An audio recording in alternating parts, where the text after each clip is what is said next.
এবার সমন্বয়কদের দেশদ্রোহী ও টেরোরিস্টদের সঙ্গে তুলনা করলেন ক্রিকেটার সাকিব আল হাসান। ফেসবুক পোস্টে চাঞ্চল্যকর মন্তব্য। বাংলাদেশের বিশ্বসেরা অলরাউন্ডার ও ক্রিকেট তারকা সাকিব আল হাসান ফেসবুকে একটি পোস্ট দিয়ে জাতীয় নাগরিক পার্টি এনসিপির সমন্বয়কদের তীব্রভাবে আক্রমণ করেছেন।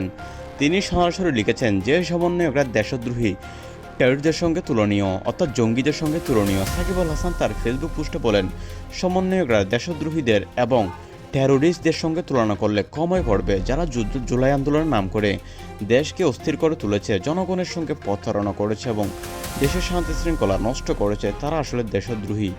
এরা টেরোরিস্টদের মতোই দেশের বিরুদ্ধে কাজ করেছে। এদের কারণে দেশের আজকের এই আনহেলদি অবস্থা। তার এই ফেসবুক পোস্টে দ্রুত ভাইরাল হয়ে যায় এবং রাজনৈতিক মহলে ব্যাপক আলোড়ন সৃষ্টি করে।